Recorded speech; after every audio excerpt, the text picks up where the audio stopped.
Bonsoir, chers camarades Freedom Fighter, combattants de la liberté. Aujourd'hui, ce 25 août 2024, se tient une manifestation au niveau de Gawa, dans la ville du sud-ouest du Burkina Faso, dans laquelle le nom de Zelensky et de l'Ukraine de Macron sont verbalement cités pour leur implication dans le terrorisme au Sahel.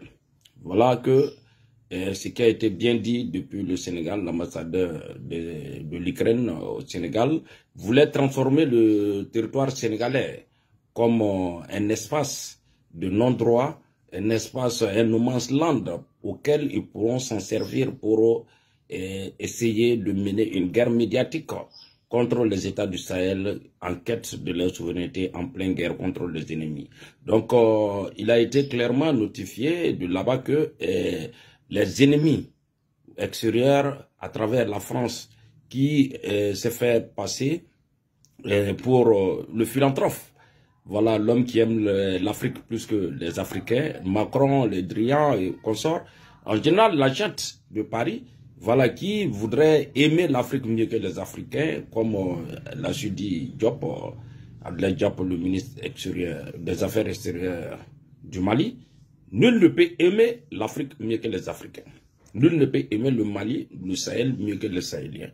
Donc, c'est à l'issue de cela que la manifestation a pris de l'ampleur, où il y a eu des milliers et des milliers de partisans de la cause noble, les patriotes, les voyants du sud-ouest ont répondu massivement à l'appel de la population avec des effusions contre Zelensky et Macron.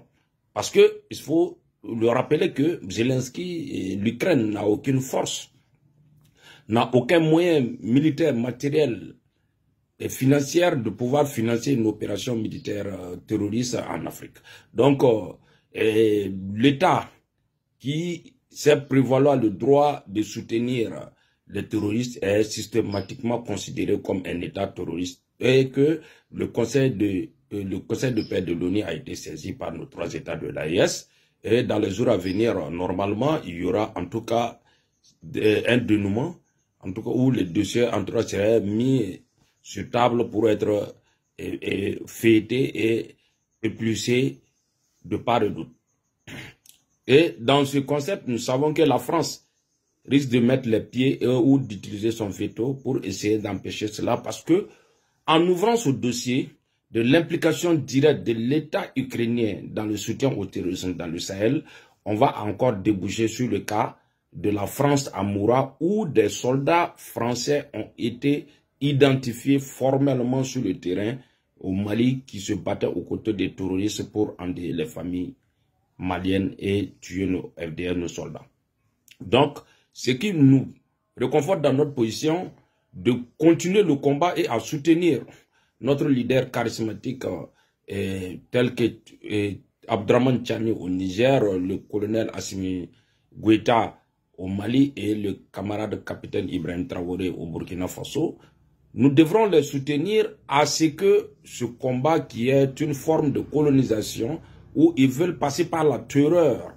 Voilà, la terreur, et aussi passer par la déstabilisation, et de cette façon pour revenir négocier des contrats ou renégocier les positionnements chez nous. Donc dans la peur, nous allons concéder beaucoup de choses, car cela nous tient. Nous disons que l'Afrique doit se libérer à travers l'AES, 3 chefs d'État qui ont pris la belle initiative de pouvoir libérer l'Afrique. Donc l'Ukraine, qui est devenue aujourd'hui un État terroriste, l'Ukraine qui ne voile plus aux faces du monde, qui a dévoilé sa face cachée, qu'il est un État terroriste qui soutient le terrorisme. Actuellement, à Tinzaouaten, c'est la débandade du côté des terreaux qui se font soigner en Algérie. Donc, l'État algérien aussi doit être accusé. Donc, je crains fort que ce dossier puisse aller au bout. Voilà, donc, puisque l'État algérien qui soutient les terroristes, qui fait soigner les terroristes blessés depuis Tinzaouaten, depuis hier, qui partent se faire soigner là-bas, les pieds coupés, les mains coupées et autres. Donc, c'est pour dire que le mal est profond. La trahison, elle est ancrée depuis des décennies. Donc c'est maintenant que, à travers nos leaders qui sont là aujourd'hui, que certaines choses se font savoir à la belle étoile aujourd'hui et beaucoup sont mis à la lumière du public. Donc, l'Ukraine, c'est un État voyou, un État terroriste. À bas l'Ukraine, à bas la France, à bas Macron, à bas Zelensky, à bas l'OTAN, à bas les forces du mal dirigées contre l'Afrique. La patrie ou la mort, nous vaincrons. Merci.